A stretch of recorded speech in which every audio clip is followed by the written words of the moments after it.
कसारा घाटाचा जो थरार आहे तो बऱ्याच लोकांनी अनुभवला आहे आणि त्यामधल्याच एका भयंकर भीतीबद्दल आपण आज बोलणार आहोत. सो त्याआधी तुम्ही जेथून कुठून उठून बसून हा व्हिडिओ पाहत असाल, सबस्क्राईब करायला विसरू नका आकाशवाणी हॉररला, कारण आपल्या चॅनलला जवळजवळ 80% लोक सबस्क्राईबच करत नाही आहे. एकदम छोटंसं बटन आहे, सो प्लीज तुम्ही ते क्लिक करू शकता.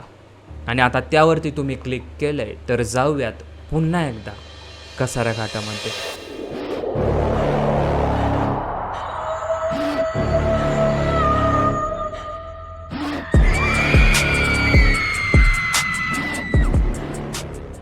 सो आपली आजची भीती मला शेअर केली आहे रणजित देसाईने.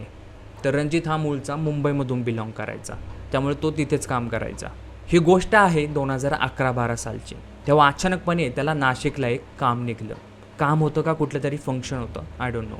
सो तो सकाळचा मुंबई नाशिक हायवेवरतून निघाला. आता रणजितची त्या कसारा घाटामधून जाण्याची पहिलीच वेळ होती. तो याआधी कधीच त्या घाटातून गेला नव्हता. आता कसारा घाट सुरू झाला होता. वेळ जरी दुपारची असली तरी त्याला तो घाट थोडासा भयान वाटत होता. आता रणजित जसा वळणावरून वळतोय तेव्हा त्याला एका टर्नला वळताना काहीतरी दिसलं. आता तो असं सांगतो की त्याला एक काहीतरी बाईसारखं दिसलं. एका बाईचा आकार, एक शॅडोई टाईप. तिने साडी वगैरे घातली होती आणि केस मोकळे सोडले होते. आणि रणजितला हे सगळं फक्त एका सेकंदासाठी दिसलं. दुसऱ्या सेकंदाला ते तिथून गायब होतं. आता रणजितला कळत नव्हतं की त्याला हा भास झाला आहे की खरंच त्याने कोणीतरी तिथं पाहिले. तो स्वतः या बाबतीत खूप कन्फ्यूज होता. आता मला तुम्हाला सांगायचं की आपल्या सर्वांचा एक खूप मोठा गैरसमज असतो की भूत, प्रेत, पिशाच हे फक्त रात्रीचे दिसतात, तेही 11-12 नंतर. पण गेस वॉट, मला हे तुम्हाला खूप आवर्जून सांगायचं आहे की हे सगळं खोटं आहे. म्हणजे भूतही फक्त रात्रीची दिसतात हे साफ खोटं आहे. एखादं ठिकाण हॉन्टेड आहे म्हणजे ते फक्त रात्री हॉन्टेड आहे का? नाही, ते दिवसासुद्धा हॉन्टेड आहे. हॉन्टेड म्हणजे काय तर निगेटिव्ह एनर्जी तिथून सतत ये जा करते. म्हणजे असं तर नाही ना दिवसा ती तिथून निघून जाते आणि रात्रीचं बरोबर टायमिंगला येते. तिचा काही तो जॉब नाही. ऑफकोर्स ती तिथे एक्झिस्ट करते, मग ती तिथे 24 तास एक्झिस्ट करते. आणि हो, यामध्ये असंही बोललं जातं की रात्री 3 ते 4च्या दरम्यान, म्हणजे रात्री 3 आणि पहाटे 4 या मधला जो काळ आहे 1 तासाचा, तो खूप पॉवरफुल मानला जातो या निगेटिव्ह एनर्जीजसाठी. यामध्ये, या टायमिंगमध्ये या एनर्जीज खूप जोमात असतात. आणि याचं कारण असं सांगितलं जातं की यावेळेस रात्रही नसते आणि दिवसही. म्हणजे रात्री 3 आणि पहाटे 4 याला शब्दच नाही आहे कुठला या वेळेला. असो, तर रणजितला एका टर्नला त्या झाडाझुडपांमध्ये काहीतरी दिसलं. त्याला असं वाटलं की त्याला एक बाई दिसली. तर रणजितने या सगळ्या गोष्टींकडे एक भास म्हणून दुर्लक्ष केले. आणि ऑफकोर्स त्याला या घाटाच्या भयानक पास्टबद्दल, भयानक कॉन्स्पिरेसी थेअरीजबद्दल अजिबात माहिती नव्हतं. जसे की हा घाट खुनी, मर्डरस लोकांसाठी आवडतं ठिकाण आहे, कारण बरेचसे क्रिमिनल खून केल्यानंतर त्या डेड बॉडीज इथेच डंप करतात. याच ठिकाणी ते बऱ्याचशा बॉडीजची विल्हेवाट लावतात, कारण या घाटामध्ये पोलिसांनासुद्धा बऱ्याचशा अननोन डेड बॉडीज सापडल्या आहेत. एक असा मृतदेह ज्याची कोणतीही ओळख पटत नाही. आणि ऑफकोर्स या घाटामध्ये कितीतरी पॅरानॉर्मल, कितीतरी मिस्टिक घटना घडतात ज्या की जगावेगळ्या असतात. आणि या सर्व डार्क घटनांसाठी कसारा घाट हा एक ॲक्टिव्ह स्पॉट आहे. I don't know Y, but असं बोललं जातं की जंगलामध्ये मॅग्नेटिक फील्ड जी असते ती खूप स्ट्रॉंग असते. सो जसे की मी तुम्हाला माझ्या मागच्या व्हिडिओमधून पण सांगत आलो आहे की या ज्या सर्व गोष्टी असतात त्या एक एनर्जी असतात. सो या सर्व निगेटिव्ह एनर्जी ज्या असतात त्या एकतर पाण्याच्या ठिकाणी, दुसरं जंगलात आणि तिसरं पडकं काहीतरी बंद पडलेलं असेल तिथे आढळतात. म्हणजे मोस्ट ऑफ देम ते तिथेच आढळतात असं पॅरानॉर्मल इन्व्हेस्टिगेटर सांगतात. असो, आता रणजित जसा घाटामधून पुढे जातोय त्याला एक गोष्ट जाणवते. त्याच्याकडे झाडामागे लपून कोणीतरी पाहतंय असं त्याला जाणवतं. आणि पुन्हा तेही एका सेकंदासाठी. दुसऱ्या सेकंदाला ते गायब होतं. आता मात्र रणजितला कळून चुकतं की हा एक भास नाही आहे. आता भास एकदा होत असेल तर ठीक आहे, दोनदा होत असेल तरी ठीक आहे, पण तो सारखा होत असेल तर तो भास नाही आहे, ती सत्य रिॲलिटी आहे. पण रणजितनं असा कधी त्या घाटामध्ये विचारच केला नसेल की त्याला असं काहीतरी दिसेल. आणि कोणीही विश्वास ठेवणार नाही, ते तुम्ही असू द्या किंवा मी स्वतः असू द्या. माणसाला नक्की काही ना काहीतरी प्रूफ पाहिजेलच असतो, त्याशिवाय आपण अजिबात विश्वास ठेवत नाही. पण अशा काही या ज्या गोष्टी असतात या प्रूफ नाही मागत, या गोष्टी त्यांची जाणीव निर्माण करून देतात. आता पुन्हा रणजित गाडी चालवतो. आता गाडी चालवताना येणाऱ्या प्रत्येक टर्नला तो झाडाझुडपांमध्ये बघतो, इकडे तिकडे बघतो की कुठे काही दिसतंय का. जसं मी तुम्हाला सांगितलं की माणसाला प्रूफ लागतो आणि तोच प्रूफ शोधत होता. आता घाट संपायला 10 ते 15 मिनटं राहिली होती. त्याचं लक्ष सरळ रस्त्याकडे होतं आणि त्याला जाणवलं की रस्त्याच्या शेजारी एक स्त्री उभी आहे. रणजित ते फक्त असं बघितलं आणि ती बाई गायब झाली. रणजित लगेच गाडीला ब्रेक मारतो आणि आरशामध्ये रिअर व्ह्यू मिररमध्ये बघतो किंवा वळूनही बघतो, पण त्याला ती बाई तिथे दिसत नाही. आता रणजित थोडासा घाबरला होता. तो लगेच गाडी स्टार्ट करतो आणि घाट क्रॉस करतो. आता रणजित ज्या कामासाठी मुंबईवरनं आला आहे तो ते काम करायला जातो. त्याचा संपूर्ण दिवस त्या कामामध्येच जातो. त्याला जराही आठवत नाही की आता थोड्या वेळापूर्वी आपल्यासोबत काय घडलं आणि याचा तो जास्त विचारही करत नाही, कारण तो खूप बिझी असतो. आता दुसऱ्या दिवशी रात्री पुन्हा रणजित मुंबईला निघाला. रणजितला हा दिवस अजूनही आठवत आहे आणि तो दिवस होता 8 जून 2011. ही तारीख त्याच्या कायमची लक्षात राहते, कारण याच दिवशी त्याला प्रमोशन मिळालं होतं. आणि रात्री त्याच्यासोबत असं काय घडतं की तो जो प्रमोशन मिळाल्याचा आनंद होता तो त्या रात्री घडलेल्या घटनेमुळं जमीनदोस्त होतो. आता रणजित पुन्हा एकदा कसारा घाटाच्या समोर येऊन पोहोचला होता आणि जसा तो आता कसारा घाट बघतो त्याच्यासमोर एक फ्लॅशबॅक येतो. काल दुपारी जे जे घडलं, ती बाई, ते झाड, हे सगळं रणजितला एका क्षणात दिसू लागतं. रणजितच्या कपाळावरनं घाम वाहू लागतो भर AC मध्ये, कारण आता वेळ रात्रीची होती, त्याच्यासोबत कोणीच नव्हतं. एकट्याने त्याला त्या घाटामधून जायचं होतं. आता तो देवाला हात जोडतो आणि पुन्हा तो घाट सर करायला सुरुवात करतो आणि त्याला पुन्हा त्या घाटामध्ये जाणवते ती भयान स्मशान शांतता. आता रणजित पुन्हा एकदा एका टर्नपाशी येऊन पोहोचतो.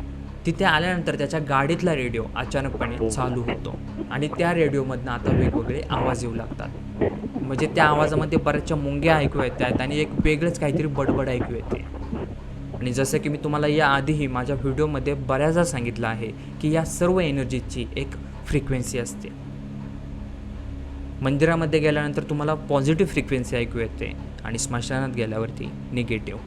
म्हणजे तुम्ही पाहिलं असेल की बरेचसे पॅरानॉर्मल इन्व्हेस्टिगेटरसुद्धा फ्रिक्वेन्सीद्वारे त्यांच्याशी कनेक्ट करतात, त्यांना प्रश्न विचारतात. त्यामध्ये EMF मीटर येतं, त्यामध्ये असे बरेचसे यंत्र येतात ज्याचा यूज करून आपण त्यांच्याशी संवाद साधू शकतो.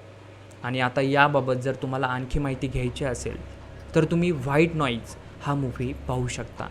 क्रेझी सुपर मूव्ही आहे, ज्यामध्ये एक हिरो आपल्या गेलेल्या बायकोशी रेडिओद्वारे कसा कनेक्ट करतो, त्या फ्रिक्वेन्सीद्वारे, त्या व्हाईट नॉईजद्वारे, यावरती ही मूव्ही आहे. तुम्ही ती नक्की चेकआउट करू शकता. असो, आता रणजितचा गाडीचा रेडिओ आता चालू झाला होता आणि तो वेगवेगळ्या प्रकारचे आवाज करत होता. रणजित तो रेडिओ बंद करण्याचे कितीतरी प्रयत्न करत होता, पण तो रेडिओ काही बंद होण्याचं नावच घेत नव्हता. शेवटी रणजित कंटाळून त्या रेडिओचा आवाज कमी करतो. त्याला असं वाटतं की आपण घाटामध्ये असल्यामुळे तो वेगवेगळ्या प्रकारचे सिग्नल्स ओढत असेल, कारण घाटामध्ये तशी ही रेंज नसते. त्यामुळे त्याने पुन्हा एकदा या गोष्टीकडेही दुर्लक्ष केलं. पण जसा आता रणजित या घाटातून जात होता ना, त्याची नजर इकडे तिकडेच फिरते. तो तेच शोधत होता जे की त्याने काल दुपारी पाहिलं होतं, ती बाई. पण आता त्याला बाई दिसत नाही, तर एक खूप मोठी किंचाळी ऐकू येते. रणजित गाडीमध्ये ड्राईव्ह करतोय. तुम्ही विचार करा, बाहेरचा एवढा दूरवरचा आवाज आतमध्ये येणं हे काही सोपं नाही आहे. आणि आता तो एक खूप कान लावून ऐकू लागतो की हा आवाज नेमकी आला कुठून, कारण सतत कोणीतरी किंकाळत होतं, ओरडत होतं. म्हणजे एकदा डाव्या साईडला ओरडण्याचा आवाज येतो आणि दुसऱ्या वेळेला उजव्या साईडला. आणि आता मला तुम्हाला एक गोष्ट आवर्जून सांगायची की या सर्व ज्या डार्क एंटिटीज असतात, या सर्वांमध्ये एक गोष्ट खूप कॉमन आणि पॉवरफुल असते, ती म्हणजे ट्रिक्स. या सर्व एनर्जीज आपल्यासोबत खेळत असतात, ट्रिक्स करत असतात. रणजित आता त्याची गाडी 2 मिनटं साईडला घेतो आणि डोळे बंद करून तो आवाज पुन्हा ऐकू लागतो. तेव्हा आता त्याला एक वेगळाच आवाज येतो, एक आवाज रडण्याचा, जो की त्याच्या डाव्या साईडकडून येत होता. आणि त्याच आवाजासोबत त्याला पावलांचे आवाजही येत होते. असं वाटत होतं की त्याच्या गाडीकडे कोणीतरी धावत येतं आहे, चालत येतं आहे. आणि ते सर्व आवाज खूप क्लिअर होते. रणजितचं लक्ष त्या काळ्या अंधाराकडे जातं जिथून तो रडण्याचा आवाज येतो आहे आणि पावलांचा आवाज येतो आहे. तो पावलांचा आवाज आता गाडीच्या जवळ येऊ लागला होता आणि मध्येच तो थांबला. पण आता रणजितसोबत एक खूप विचित्र गोष्ट घडते. रणजितच्या गाडीच्या चारही काचा वरती होत्या, चारही डोर लॉक्ड होते. पण जसा तो पावलांचा आवाज बंद झाला त्याच्या दुसऱ्या क्षणाला त्याच्या गाडीमध्ये त्याला गारवा जाणवतो. असा गारवा जो की बाहेर घाटामध्ये होता. त्याला असं जाणवतं की बाहेरची हवा आतमध्ये आली आहे. त्याला असं फील झालं की त्याच्या गाडीच्या मागच्या सीटवरती कोणीतरी येऊन बसला आहे. तो लगेच मागे वळून बघतो पण त्याला कोणीच दिसत नाही. रणजित आता पुन्हा ड्राईव्ह करू लागतो. तो याच विचारात की तो आवाज आता होता कोणाचा, आला कुठून, का मला भास झाला. आणि आता तो हा विचार करतच होता की तेवढ्यात पुन्हा एकदा एक खूप मोठी किंचाळी रणजितला ऐकू येते. म्हणजे 5 मिनटंच झाले असतील त्याने गाडी चालू केलेली आणि लगेच हा आवाज त्याला ऐकू येतो. जेव्हा त्याने तो आवाज ऐकला त्याच्या छातीत एकदम धस झालं आणि तो आता इकडे तिकडे पाहतो की कुठे काही दिसतंय का. आणि तेवढ्यात त्याचं लक्ष एका झाडावरती गेलं. रणजितला तिथे त्या झाडावरती एक वेगळी गोष्ट जाणवली. त्याला दिसतं की एका झाडाच्या फांदीवर कोणीतरी गुडघ्यावरती बसून आपल्याकडे बघतंय. त्या व्यक्तीचे केस हवेमध्ये उडत आहेत. लांबून एवढं काही दिसलं नाही पण त्याला त्या आकारावरून नक्कीच कळालं की ती एक बाई होती जी की झाडावरती गुडघ्यावरती बसली आहे आणि आपल्याकडे एकटक बघती आहे. आणि ऑफकोर्स पुन्हा एकदा रणजितला ती बाई एका सेकंदाच्या वर दिसत नाही. दुसऱ्या सेकंदाला ती बाई तिथून गायब होते. रणजित त्या झाडावरनं नजर इकडे तिकडे फिरवतच असतो पण त्याला काहीच दिसत नाही. पण तिसऱ्याच सेकंदाला ती बाई त्याच्या गाडीच्या समोर दिसते. ती बरोबर रस्त्याच्या मधोमध उभी आहे रणजितकडे बघत. रणजितला त्याच्या गाडीच्या हेडलाईटमध्ये त्या बाईचा संपूर्ण चेहरा, ती बाई कशी दिसते, ती बाई काय आहे हे सर्व दिसतं. यामध्ये रणजित असं सांगतो की त्या बाईचा चेहरा हा कोल्ड व्हाईट होता. त्या बाईचे केस मोकळे सोडलेले होते. त्या बाईने साडी घातलेली होती आणि ऑफकोर्स ती पांढरी साडी नव्हती. आणि हो, त्या बाईच्या हातातून रक्त वाहत होतं आणि ते रक्त जमिनीवरती पडत होतं. रणजितने जेव्हा त्या बाईकडे बघितले तेव्हा त्याची बोबडीच फुटेना. त्याच्या तोंडातून एक शब्द निघत नव्हता. त्याच्या हातापायाला घाम आला होता. त्याच्या छातीत धगधग वाढली होती. कारण ऑफकोर्स कोणाचीही वाढेल जर त्याने असं समोर काही पाहिलं तर. आता रणजित त्या बाईकडे एकटक बघत होता. त्याने फक्त एका सेकंदासाठी त्याची पापणी मिटली आणि दुसऱ्या सेकंदाला ती बाई तिथून गायब झाली. आता रणजित लगेच गाडी स्टार्ट करतो आणि चालू लागतो. आणि तेवढ्यात त्याला जाणवतं की आपल्या गाडीमध्ये आपण एकटे नाही आहोत. तो मागे वळून बघतो पण त्याला कोणीच दिसत नाही. तो थोडा वेळ पुढे जातो आणि पुन्हा मागे वळून बघतो तर त्याला दिसतं की ती बाई आता त्याच्या गाडीच्या बॅक सीटवरती बसली आहे आणि ती एकटक त्याच्याकडे पाहतीये. रणजित पुन्हा एकदा शॉक झाला होता. त्याला बोलायचं होतं की तू कोण आहे, पण त्याच्या तोंडातून एकही शब्द फुटत नव्हता. त्यावरती ती बाई आता रणजितला बोलते की मला जिथे जायचं आहे तिथे सोड आणि सोडल्यानंतर मागे चुकूनही वळून बघू नको. रणजित तिच्या बोलण्यावरती फक्त डोकं हलवतो आणि गाडी सरळ रस्त्याने चालू लागतो. आता रणजित सरळ एकटक रस्त्याकडे बघून गाडी चालू लागतो. पुढे अर्ध्या घाटामध्ये गेल्यानंतर ती बाई त्याला बोलते इथेच थांबव. रणजित आजूबाजूला बघतो तेव्हा त्याला दिसतं की इथे एक साईन बोर्ड लावला आहे ॲक्सिडेंट झोन नावाचा. म्हणजे या घाटामध्ये या ठिकाणी सर्वात जास्त ॲक्सिडेंट होतात असा तो बोर्ड होता. आता त्याची चुकूनही मागे वळून बघायची हिंमत होत नाही.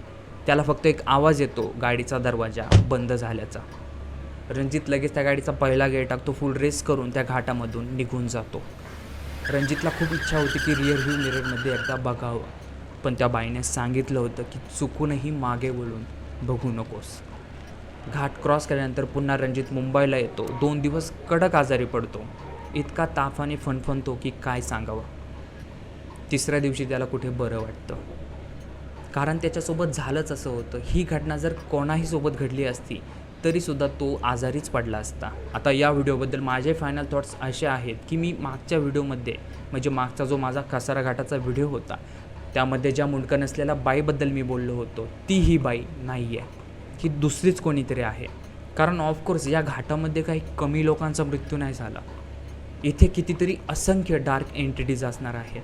आणि त्या बाईने रणजितला ज्या ठिकाणी थांबायला लावलं तो एक ॲक्सिडेंट प्रोन झोन होता आणि मला असं वाटतं की त्या बाईचा तिथेच मृत्यू झाला असावा. त्यामुळेच आता ती तिथे भटकत आहे.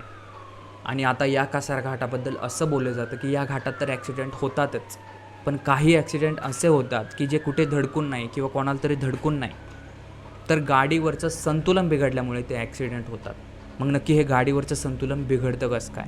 बऱ्याच लोकांनी तर ड्रिंकसुद्धा केलेली नसते तरीसुद्धा अचानक त्यांच्या गाडीचं संतुलन बिघडतं.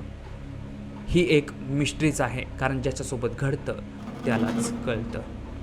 कारण कधी तिथे लोकांना मुंडकं नसलेली बाई दिसते, तर कधी एका वेगळ्याच एनर्जीची जाणीव होते. आरडाओरडा ऐकू येतो, कुणीतरी वेदनेत विव्हळते, ओरडते, किंचाळते, रडतंय, असे बरेचसे प्रकार तिथे ऐकू येतात. असो, हा जर व्हिडिओ तुम्हाला आवडला असेल तर तुम्ही लाईक, शेअर, सबस्क्राईब करू शकता आकाशवाणी हॉररला. आणि भेटूयात पुन्हा एकदा एका नवीन व्हिडिओमध्ये पुढच्या आठवड्यात. तोपर्यंत peace out, take care, bye bye.